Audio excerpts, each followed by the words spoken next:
हम सुने ना सीखे। अरे इतना तोरा लालसा कइले बा का हो हमर सी चाचा सुने के या भजन सुने के। तल्ला हम सुनावत तनी शिव चाचा भजन। एगो शिव गुरु के शिष्य रहली त उनकरा एगो बेटा रहलन, बड़ा सेवा देवा सेवा से एगो बेटा भइलन। त उनकरा बेटा भइलन एगो, त उनकर माई कहतारी का कहतारी हो सुनी कहतानी। उनकर माई कहतारी कि बाप रे बा इतना देवा से कि हमरा एगो बेटा भइल बा, बड़ा देवा सेवा कइली त एगो उनका बबुआ भइल। बबुआ भइल त उनकरा के का भइल कि पलली पोसली, पालला पोसला के बाद बबुआ जवान भइलन। जवान भइलन त लड़की खोजाए लागल, लड़की खोज के उनकर शादी बियाह भइल। उनकर माई जे रहली उ गुरु महाराज के शिव गुरु के शिष्य रहली त शादी कइली बबुआ के। अपना कहतारी कि हम अपना बबुआ के शादी कर देतनी कि हमर पतो आ जाई त हम केनहु शिव चाचा में घूमे ला फ्री हो जाए। त ये बात लेके लड़की खोजाएला बबुआ के शादी कर देली। आ बबुआ के शादी कैला पर से लड़की आइली, इनका सपना रहे कि हमर एगो त बबुआ बा, निमन पतो मिली, निमन पतो आई त हमर आदर सरकार करी या घर में काम धंधा निमन से करी त हम शिव चाचा में जाए, शिव गुरु के चाचा में कहीं जाए। से जाइले अकेले रहिले त काम करिले त चाचा में ना जाइले, अबेर हो जाला। से आ जाई पतोही त हम जाएम चाचा में आ फिर से अपन चाचा गाय में कहे। त शादी बियाह कइली त शादी बियाह काला में पतो आइली, ऐसन पतो आइली हरिया बर्तन हुन देस खा लेस पी लेस आ सास के पूछबो ना करस, दतुआनो पानी ना देस। सास के दतुआन पानी ना देस, अपने खा लेस पी लेस हुन देस। त एक दिन के बात भइल कि गइली के शिव चाचा में। जब शिव चाचा में केनहु गइली त शिव गुरु के शिष्य लोग पूछता लो कि हे शिष्या दीदी रउआ त कहत रहनी है इतना दिन से जे हमर पतोहिया आ जाई त हम टाइम टेबल से शिव चाचा में आए। रउआ पतोहो आ गइल बाटे त रउआ नइखी आवत। त कहीं ना पतोहिया के समाचार निमन से जान मान करेला न। आ त कथी कही शिव गुरु से इतना हम विनती कहनी, शिव गुरु के कहनी जे हमरा एगो पतो आ जाई निमन से आदर सरकार करी त हम जाए आ शिव चाचा में समय पर जाए आ शिव चाचा में भजन गाए। चाचा कहे त ऐसन का कही पतोहिया के हाल, ऐसन पतो आल बा जे पूछते नइखे हमरा के। त का भल कि एक दिन के बात भल, सावन के महीना आयल। ओई सावन के महीना में सोमवारी जल भरी लागल रहे। कहू बाबा धाम जाए, केहू अरे राज जाए। पतो उनकर कहतारी उनका बेटा से कि सब लोग बाबा धाम बोल बम जाता, हमनियो बोल बम बाबा धाम चलल जाए सोमवार के दिन। त उ कहतारन उनकर पति अच्छा ठीक बा आवे द अगला सोमवार से, अगला सोमवार के हमनी चलल जाए। त का भल कि अगला सोमवार आयल त मार खा लेलक लोग, पी लेलक लोग, बना के खा पी के आ चल देलक लोग। ना सास के गोड़ लगलक लोग, ना ससुर के गोड़ लगलक लोग, ना पूछलक लोग, ना पछलक लोग, चल देलक लोग। चलला के बाद में का भइल कि घर से जब बहरल लोग त कुछ दूर चौक चौराहा रहे त गए लोग गाड़ी बस धरे।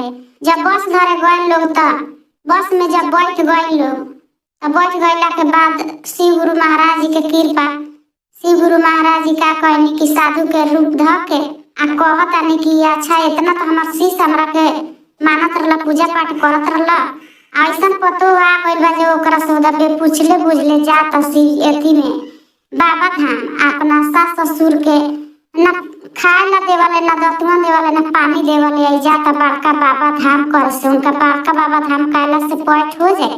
का कइलन शिव गुरु गइलन साधु के रूप ध के त कहतान ए बच्चा त का हो बाबा त कहाँ जाता हुआ त हम जातानी बड़का बाबा धाम। त तू बड़का बाबा धाम जाता हुआ त हम बड़का बाबा धाम जातानी। त बड़का बाबा धाम में के बा त वही दिन त सब देवता मुन बाटे लोग, सब देवी देवता त वही दिन बा लोग जातानी वही दिन दर्शन करे। त तोरा घर में के बा त हमरा घर में सास बानी या ससुर बाड़न। त सास से पूछलू ससुर से पूछलू त मार बढ़ानी कथी जाई ओकरा से पूछे बुढ़िया से ना पूछनी है। त जा ना पूछलू त हमारे एक बात माना, जा अपना सास से पूछ के गुड़ लाके आई तब जाइए, तब तोरा बाबा भेटाई हैं, भोले बाबा शंकर जी भेटाई हैं, शिव गुरु महादेव जी ना भेटाई हैं। अभी का भल कि उनकर पतोही हो बाबा के बात मानली आ कहतारी अच्छा ठीक बा तब हम जातानी। तले यहाँ से बहरा रहली, बहरा रहे लोग जात रहे लोग बाबा धाम। तो ओकरा बाद में यहाँ इनकर ससुर का कहली जे कहतारी जे से देखा ना इतना देवा से ऐसे ता बेटा एगो भइबो करला ना पतो और रजनी त पतो ना पूछता आ उ लोग चल गए लोग बड़का बाबा धाम त हम का करतानी जे जाए दो लोग के बड़का बाबा धाम गए लोग त हम का करतानी जे अब आंगना लिपुआ देतानी सब शिष्या दीदी के बोला के ले आके श्री गुरु महादेव जी के चर्चा करा देतानी बढ़िया का कहली जे उ लोग बहरल होने तले का कहली जे सब शिष्या दीदी लोग के बोला के ले आली आंगना लिपोप के आ बैठ के आ चर्चा करत रही तले उनकर पतोहियो वहां से आवत तारी बस में से आधा रास्ता में से फिर के आवत तारी त शिव गुरु के महिमा माया दया उनकर कृपा भल इनका दिल में दया माया भल ससौ पर अली त देखली त माया लागला के बाद में अब सास से कहत तारी का कहत तारी हो अरे कहत तारी अब आई सुनी जे अपना सास से का कहत तारी पतोहियो अच्छा सुनाई का कहत तारी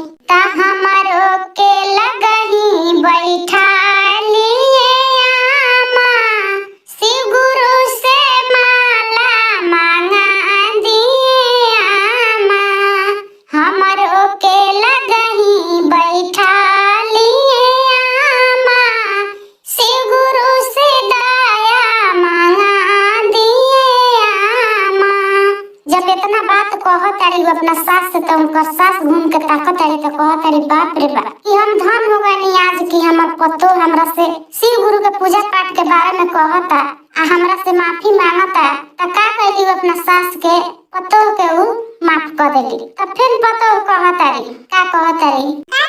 हो सुनाओ तनी क्या कहत तारी अरे हमरो के लगही बैठा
अपना सास ससुर के माता पिता धाम